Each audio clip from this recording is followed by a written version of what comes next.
Bonjour et bienvenue dans le Kick Parade 158. Salut Swan. Bonjour Erwan, bonjour à toutes et à tous.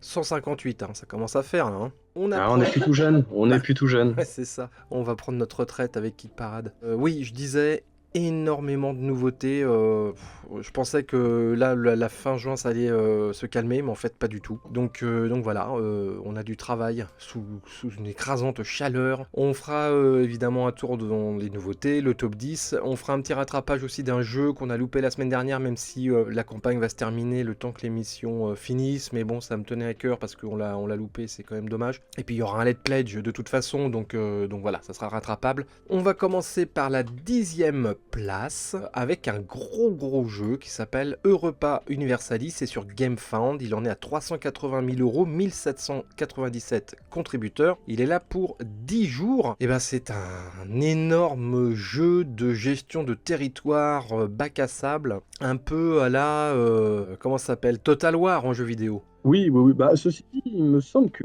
Ça vient Europa d'un jeu vidéo, il me University est semble, aussi non? une adaptation, Ouais, c'est ça. c'est ça. Qui lui-même était inspiré des jeux de plateau, enfin déjà c'est le serpent qui se mord la queue, quoi. C'est Quitte de ça. l'œuf ou de la poule.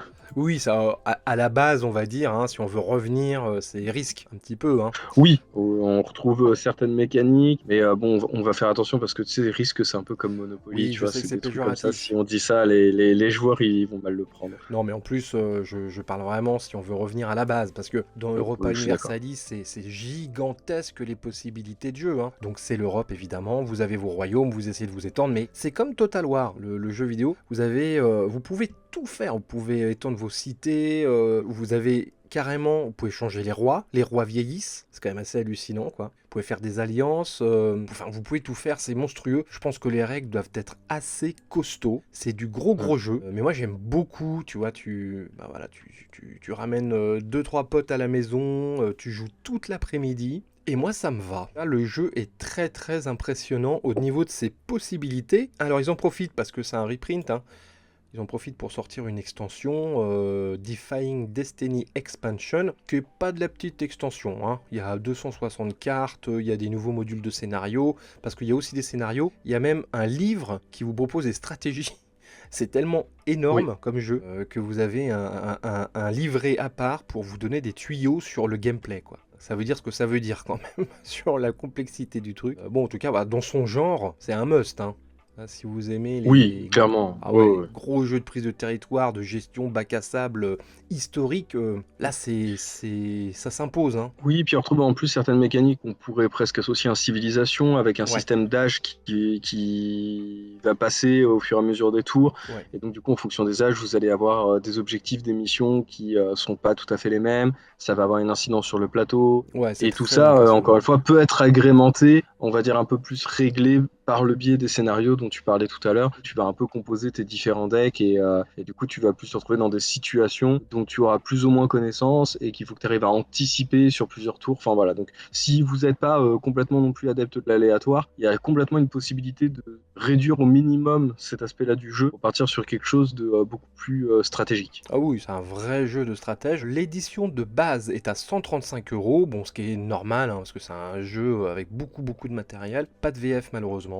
Donc là, ça peut être un frein. Et donc voilà, et ben, c'est 10e, comme quoi il y a encore de la place pour ces gros jeux. On a tendance à dire que la mode, c'est de réduire le temps de jeu, de simplifier les règles, etc. Mais il y a encore un public pour ces gros jeux complexes et longs. Ben, j'en suis heureux. Voilà. 9e place, c'est Skytier Horde qui a passé la barre des 200 000 euros, 1800 contributeurs. Il est là encore quelques jours. Il termine début de semaine prochaine. Donc ce jeu de cartes, parce qu'au départ c'était un jeu de plateau avec figurines, ils ont transformé le concept en jeu de cartes. Et donc là, c'est la nouvelle mouture, donc une nouvelle extension qui se décline en campagne. Voilà, avec beaucoup de cartes pour faire du deck building à gogo. Moi aussi, j'adore ça. Dans le style un peu, on en avait parlé de Hound's End. Qu'est-ce que tu avais dit, toi? Moi, c'est Hearthstone, moi. Je trouve que Hearthstone, c'est voilà. ouais.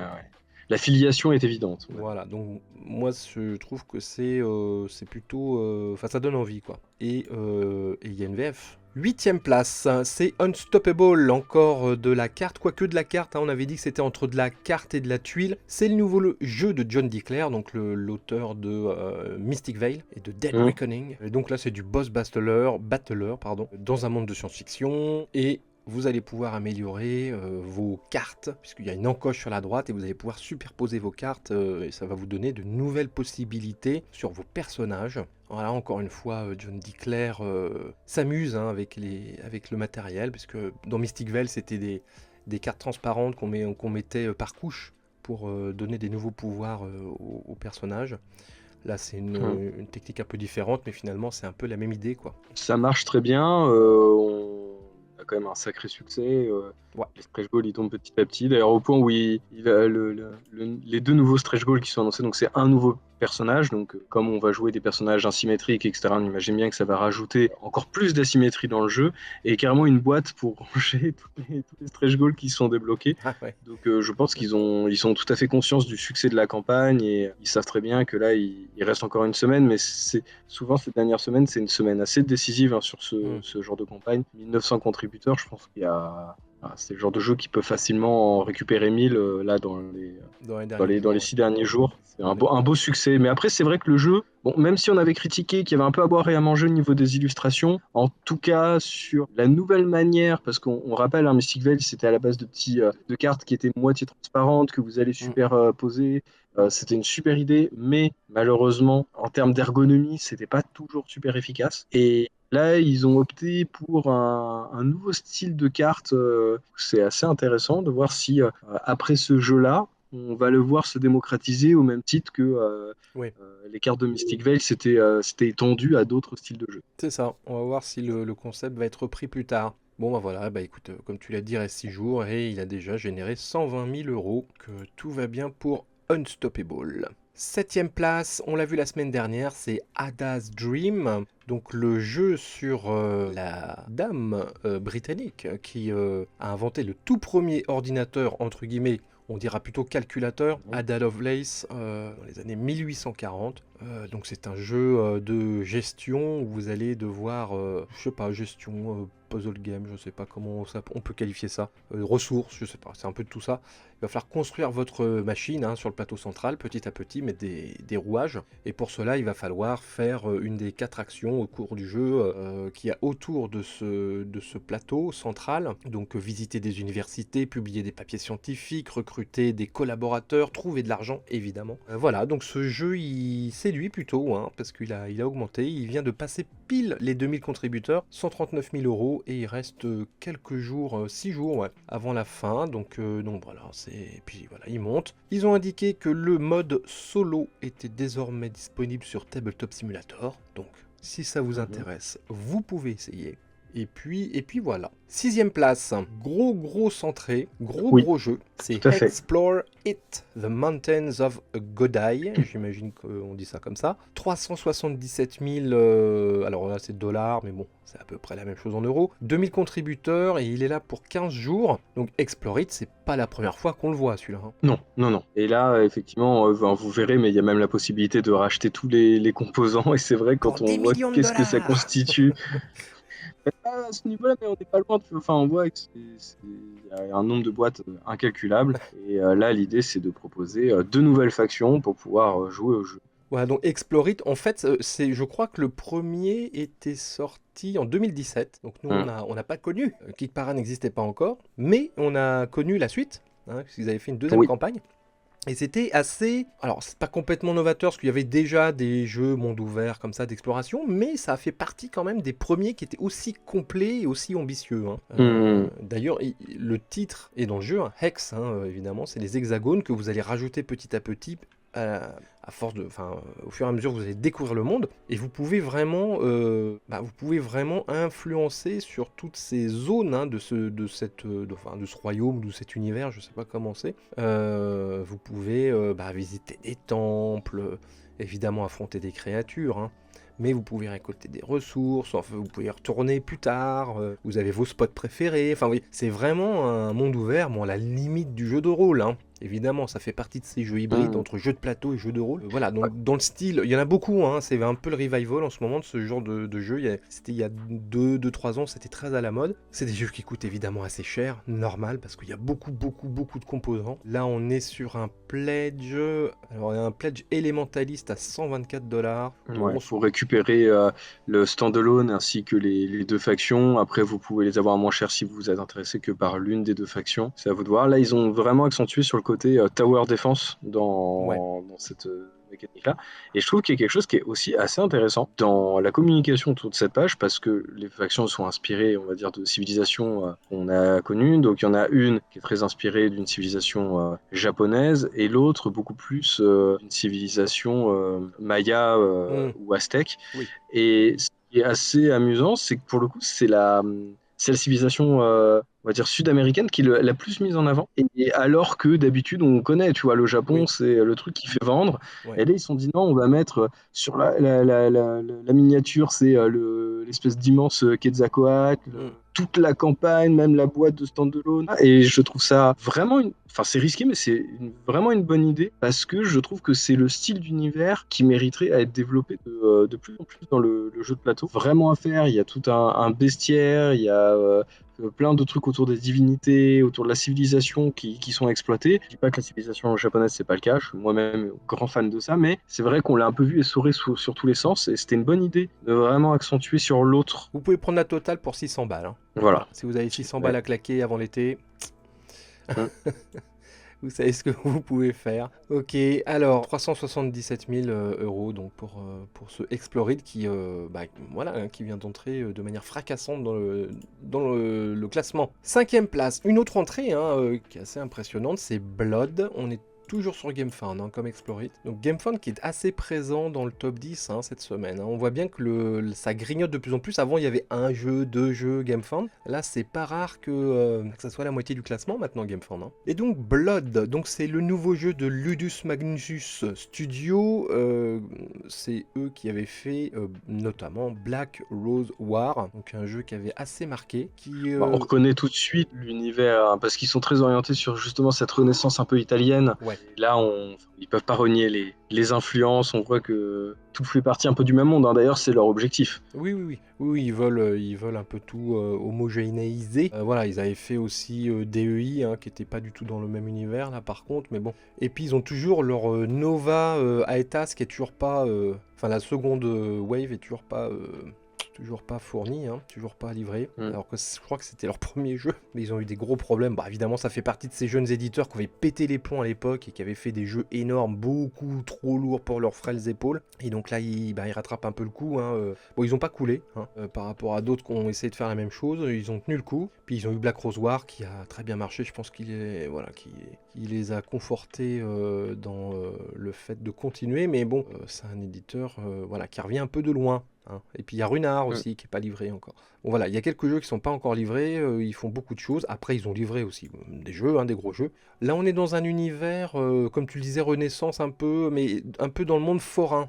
Oui. C'est du forain, gothique, Renaissance, et tout simplement, vous allez tuer des vampires. C'est un boss battler encore. Hein. Et avec la part, voilà, ils mettent vraiment en avant ce côté. Vous allez devoir affronter des boss, et pour ça, vous allez devoir exploiter en fait l'environnement dans lequel vous vous trouvez, avec voilà, des objets que vous allez pouvoir utiliser. Il y a une idée que je trouve assez amusante. C'est qu'ils veulent vraiment mettre en avant l'angle dans lequel on va attaquer le boss. Et en fonction du côté sur lequel donc il y a 3 côtés, et en fonction du côté duquel vous allez l'attaquer, les effets ne seront pas forcément les mêmes en fonction des boss. Et donc du coup, il va y avoir toute une gestion du placement par rapport à ça. Aussi une idée à base de rivière de cartes qui se situe sur le haut du plateau. Et plus vous allez attaquer, plus vous allez par contre prendre des points de fatigue, mais vous allez pouvoir faire plus de dégâts. Donc il y a tout le côté de gestion de la rivière de cartes qui est assez bien vu, qui est assez rafraîchissant en réalité. Ouais, vous avez une espèce, en fait c'est une espèce de séquence, hein. Vous allez poser des cartes, l'ennemi va poser aussi ses cartes et on va activer les cartes après dans l'ordre. Donc il y a un côté gestion de rivière de cartes qui est assez intéressant. Il y a aussi un côté corruption où on va voir que c'est un peu le nouvel système à la mode, tu sais, les héros qui peuvent basculer ou Oui, bah d'ailleurs, c'est pas la dernière fois qu'on en parlera dans ce top. c'est ça, voilà, c'est un système qui devient de plus en plus à la mode de faire des... Ça rajoute du gameplay, tout simplement, puis ça rajoute un petit Mhm. peu de... C'est peut-être moins manichéen aussi, ça rajoute un peu de profondeur dans les Mhm. personnages, que voilà, les héros peuvent aussi avoir des faiblesses et devenir des gros enfoirés. Donc voilà, il y a un peu ce système là de corruption, notamment quand on loupe les jets de dés. Et donc voilà, bon, c'est magnifique. Enfin, je sais pas ce que t'en penses, moi je trouve ça très très beau. Les figurines sont Oui, superbes. je trouve ça beau, mais c'est vrai que C'est baroque. l'ambiance un peu gothique, noir et rouge, Ouais, un peu ouais, dark. Enfin voilà, je trouve que ça fait quand même quelques années qu'on en bouffe. ouais. Encore une fois, mais je pense que c'est plus. Je ressens plus un peu de lassitude, mais c'est pas tant sur le projet là que sur, on va dire, ce design que Ouais, ouais, ouais. finalement je trouve que bon. Enfin voilà, Dark Fantasy, ça ressemble un peu toujours à ce style-là et je le regrette un peu malheureusement. Et on a eu Grim Coven la semaine dernière, qui était un petit peu le même. Oui. Ouais, avait un peu les mêmes couleurs et puis un petit peu le même concept finalement. Mais en tout cas, il marche très bien. 284 000 euros, 2426 contributeurs. Il est là pour une petite quinzaine de jours. Quatrième place, eh ben, c'est un gros bond en avant pour Trekking the World Second Edition. Donc ça fait 2 fois qu'on en parle, on va passer vite fait. Donc le jeu d'exploration, de tourisme responsable, pour visiter le plus d'endroits incroyables sur la planète possible. 150 000 euros, il a passé le cap des 3000 contributeurs, il reste une petite dizaine de jours. Voilà, donc ce jeu il cartonne malgré le concept qui est un peu usé jusqu'à la corde, parce qu'on a dit il y avait beaucoup de jeux comme ça. Beaucoup de jeux d'exploration de sites naturels, de sites touristiques, de rencontres, d'exploration de la planète Terre. Donc voilà, mais en tout cas, bah écoute, c'est un thème qui est à la mode et qui fonctionne. Avant de passer aux 3 premiers, on va faire une flopée de nouveautés, donc on va pas y passer des heures sur chaque nouveauté, on est désolé, c'était déjà beaucoup de boulot. Bien sûr, si vous voulez en savoir plus, vous avez les liens des pages dans la description. Alors juste avant de passer aux nouveautés, je vais vous faire un petit rattrapage parce que on a loupé une nouveauté la semaine dernière, Swan, qui s'appelle Oui. Artefact. Ouais, ouais. On nous l'a dit dans les commentaires. Alors évidemment, ça arrive toutes les semaines qu'on oublie des Encore une fois, c'est nouveautés. une sélection. Voilà, c'est Voilà, une c'est une sélection sélection. qu'on fait. Alors celui-là, pour être honnête, on est vraiment passé à côté. Moi, je l'avais pas vu du C'est tout. vrai. Et Moi non plus. ce qui est un peu embêtant, c'est que c'est un jeu français, un premier jeu fait par un indépendant. Donc malheureusement, le temps que cette émission sorte, ça sera quasiment la fin de la campagne. Mais après, il y aura un pledge manager si vous êtes intéressé. Mais on voulait quand même un peu rattraper le coup sur Artefact. Donc voilà, jeu français, premier jeu en plus. C'est vraiment un gars qui l'a développé pendant des années et des années. Et en fait, c'est tout simplement une espèce de combat d'arène d'Artefact. Un peu comme il y avait eu avec les robots, là, le jeu anglais. Oui. Ou voilà. Sauf que là, t'as toute la première partie du jeu qui est la construction de ton artefact. Et là, c'est là où ça devient très intéressant, c'est que t'as vraiment toute une notion d'architecture de la machine avant de la mettre dans l'arène. Et vous avez tout un plateau assez complexe, où il va falloir rajouter des éléments, des dés, etc. Et donc tout ça est régi par des règles très précises. Le jeu est aussi modulable, c'est-à-dire que vous n'êtes pas obligé de mettre toutes les possibilités en même temps, parce que si vous mettez toutes les possibilités en même temps, ça devient un énorme jeu. Donc ça c'est plutôt intéressant. Mais vous allez pouvoir construire votre artefact avec des pouvoirs spéciaux. Ils vont tous être uniques à chaque partie finalement. Et après les envoyer dans l'arène pour gagner. Donc après pour gagner c'est soit vous cassez la machine d'en face, ça vous donne des points, ou vous avez des objectifs. Donc voilà, vous avez 2 manières de gagner. Mais c'est surtout le côté de la conception, de la construction de l'artefact, je trouve qui est vachement intéressant, vachement original. Et le jeu est assez joli et je trouve ça ambitieux pour un premier jeu. Donc voilà, je voulais faire juste le rattrapage. Le jeu est financé, il a rapporté 50 000 euros pour l'instant, c'est correct, c'est pas délirant, mais c'est correct pour un premier jeu indé. Voilà, et le jeu est assez joli. Puis je voulais dire aussi que c'est bien de nous le dire dans les commentaires qu'on oublie un jeu, c'est super, merci beaucoup. Mais les éditeurs ou les créateurs de jeux peuvent aussi venir nous voir. Des émissions hebdo qui sont vues par environ 2000 personnes en français sur les jeux, sur l'actualité de sociofinancement, il n'y en a pas énormément à part nous. Donc je voudrais pas nous hein.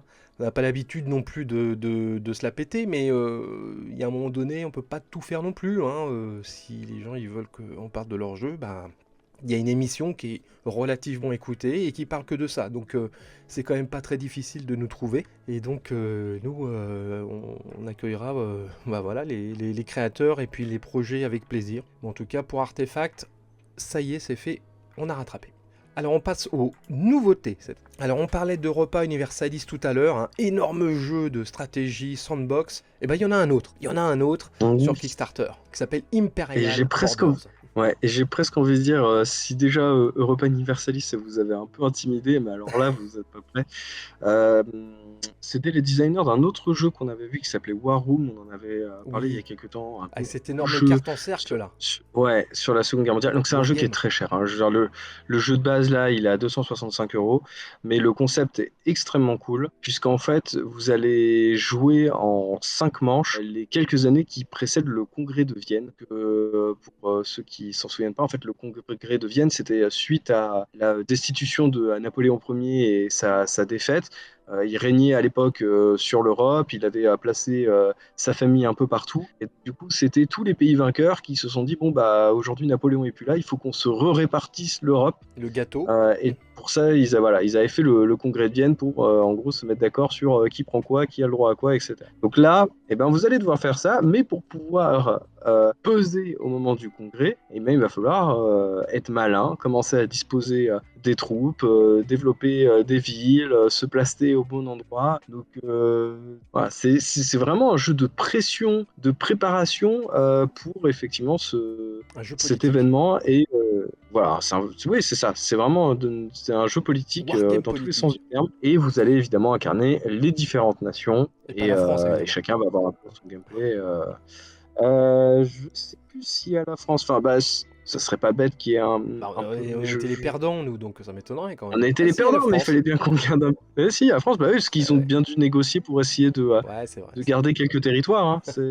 Voilà. Il y a une Donc version voilà. Et puis Tabletopia, hein, si vous voulez il y a une version y passer la Tabletopia. semaine. Le jeu est sublime. Par contre, je trouve Ah oui, que oui, non, mais c'est du jeu de luxe. ouais, Gros clairement. jeu de luxe comme on n'en fait plus. Enfin, on n'en fait plus, bah, la preuve que c'est, parce qu'il y avait Europa Universalis aussi. Bon, qui est un peu plus petit, on va dire. Entre guillemets, entre grosses guillemets. Mais là, oui, oui, c'est du délire, là. C'est du délire. Bon, après, il y a du fight aussi, hein. C'est aussi du wargame, Oui. hein.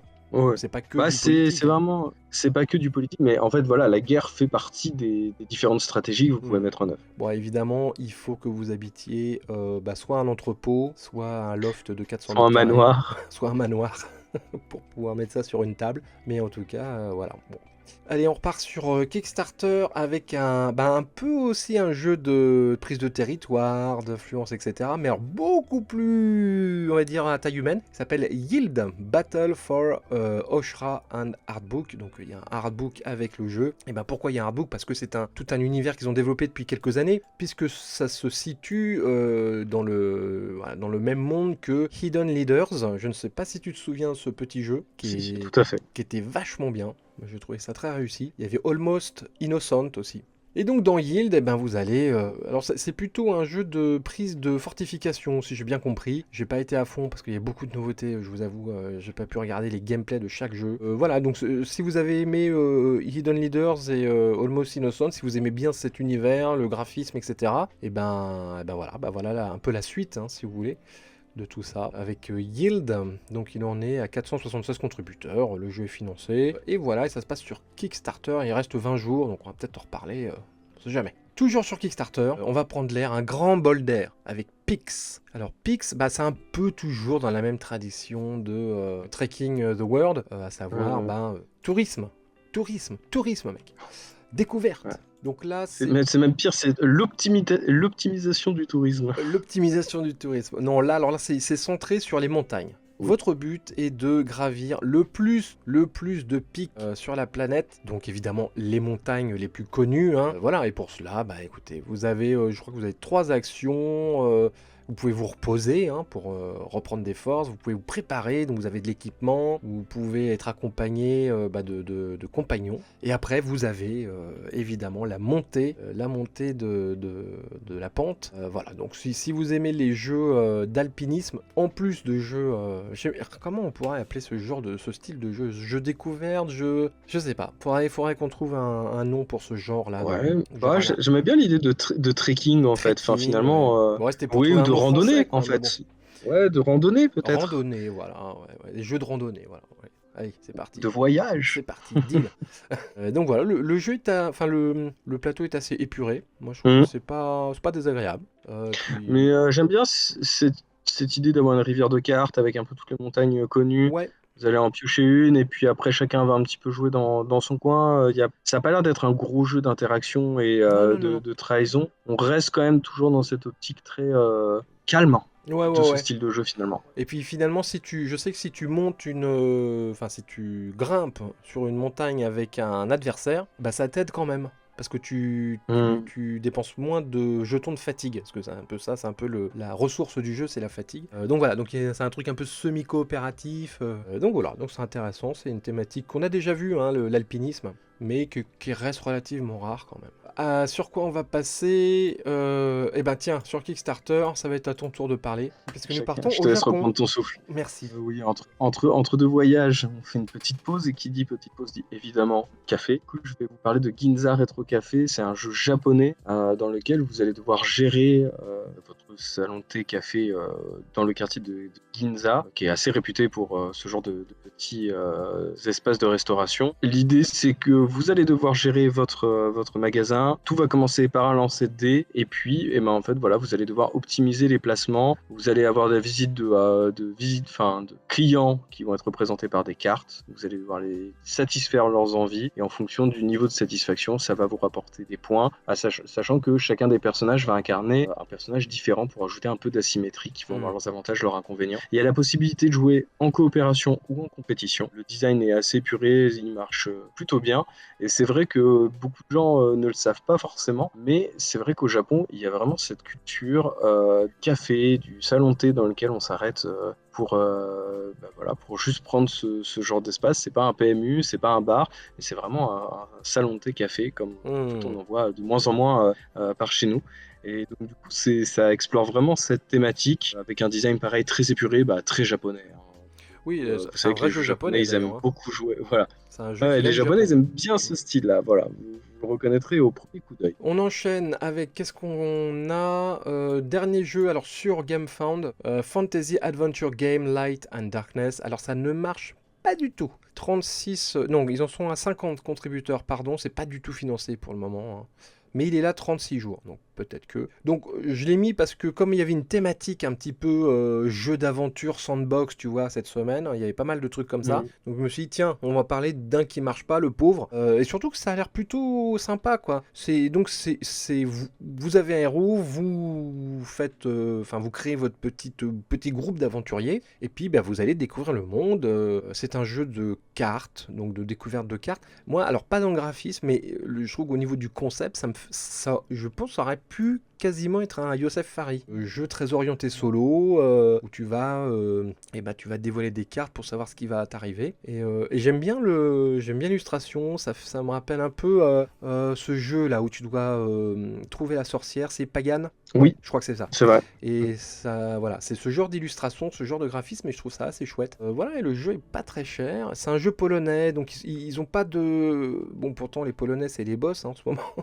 Mais eux, je pense qu'ils doivent débuter. Et donc, c'est très indé. Tu vois, ils ont même pas de vidéos de youtubeurs. Et les rares vidéos, c'est eux qui les ont fait, elles sont qu'en polonais. Donc voilà, on voit qu'ils ont des petits moyens. Mais franchement, le jeu a l'air plutôt cool, quoi. Donc voilà, ben, ça marche pas. Bon, peut-être qu'ils vont annuler, puis revenir plus tard pour... je sais pas. En tout cas, si ça vous intéresse, si vous n'avez pas à 600 balles à mettre dans Explore It, par exemple, hein, vous pouvez aller voir la page de Light and Darkness, hein, où c'est un peu moins cher. Full package, 59 €, le all-in. Hein, c'est quand même un peu plus raisonnable. Donc voilà, ça se passe sur GameFound. Allez, on revient aux 3 premiers du classement. Alors c'est un peu surprenant, vous allez voir. Troisième place, c'est une grosse montée dans le classement, c'est Night Shift, 372 000 euros, 3560 contributeurs, il est encore 20 jours. Et oui, vous ne rêvez pas, c'est ce jeu de nightclub pour adultes qui est troisième du classement de Kick Parade. On en a beaucoup parlé la semaine dernière, enfin surtout toi. Donc je vous invite vraiment à aller voir le Kick Parade 157 pour découvrir ce jeu. Vous êtes une danseuse, une pole danseuse, je ne sais pas. Oui, une Une stripteaseuse. stripteaseuse. Et donc voilà, votre but évidemment est de faire des sous. Et donc vous allez rencontrer des clients toute la nuit. Et plus la nuit avance, plus ils sont un peu pourris, les clients. C'est fait par une ancienne stripteaseuse. Donc on avait expliqué, enfin Swan avait expliqué que voilà, du coup ça donnait un petit peu de véracité au jeu. C'était moins, on va dire, graveleux que ce qu'on pouvait penser au premier abord. Et ce jeu cartonne. Alors je ne sais pas si c'est à cause des figurines des stripteaseuses. Je ne sais pas.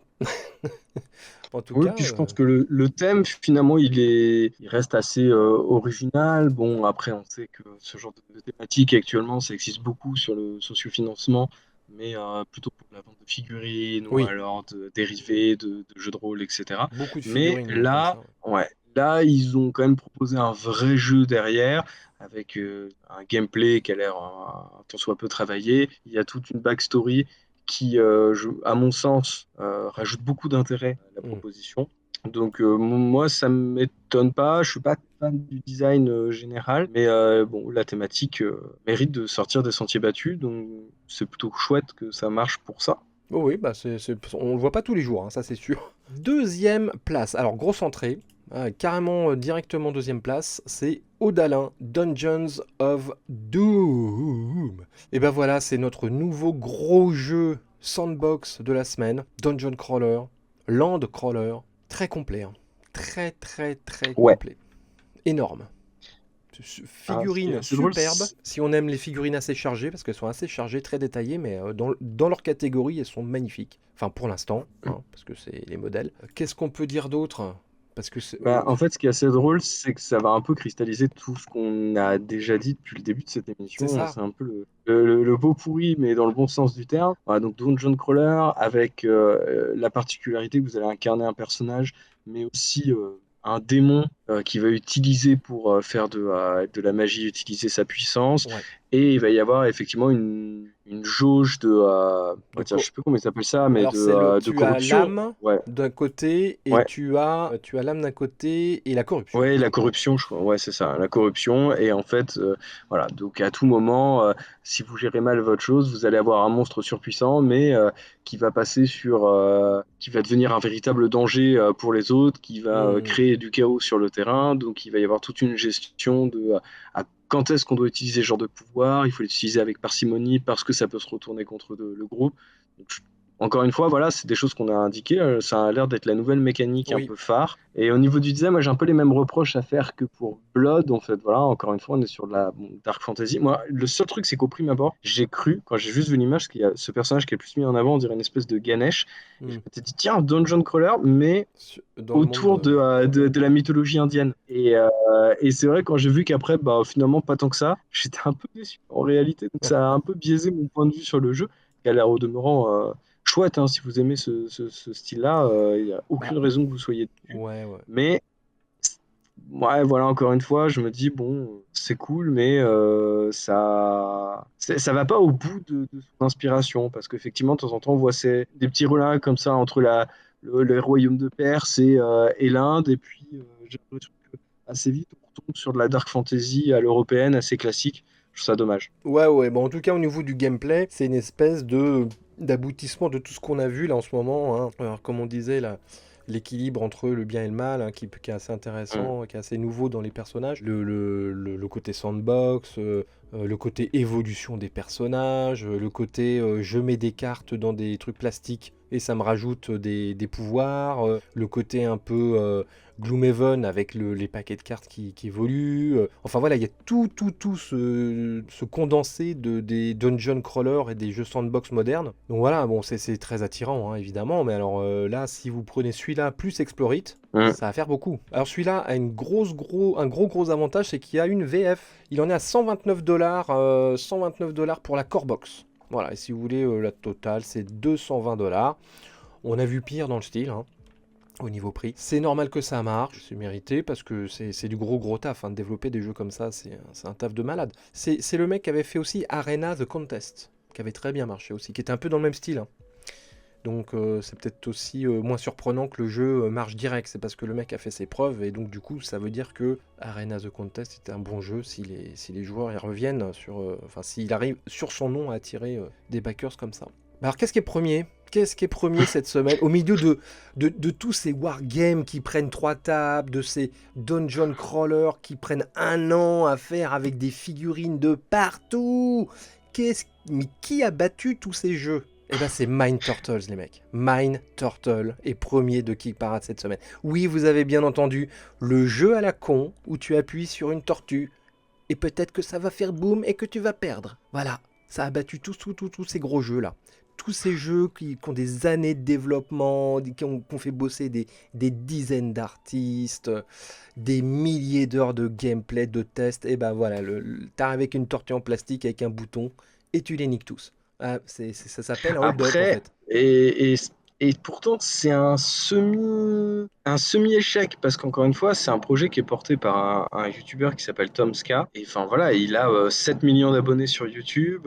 Sa première vidéo où il présentait le jeu, là, à l'heure où on parle, elle a presque 750 000 vues. Et finalement, il y en a que Ouais, 5 000 qu'on franchit pas. Donc, bah voilà. quand on prend en termes de pourcentage par rapport à la communauté, oui, il est premier de parade, mais pour moi, ça reste pas non plus un. Enfin, l'essai est pas vraiment transformé, à mon sens. Non, 240 000 euros hein, pour un petit jeu à la con comme ça. Bon, ce sont les derniers jours, donc il sera parti la semaine prochaine, c'est la bonne nouvelle. Mais bon, c'est assez Ah, il ironique. en faut pour tous les goûts, il en faut pour tous les goûts. C'est pas. Oui, oui, Ça non, faisait longtemps qu'on n'avait pas eu un petit jeu comme ça en première place. c'est vrai, c'est vrai. Non, non, mais évidemment, il a le droit d'exister ce jeu, évidemment.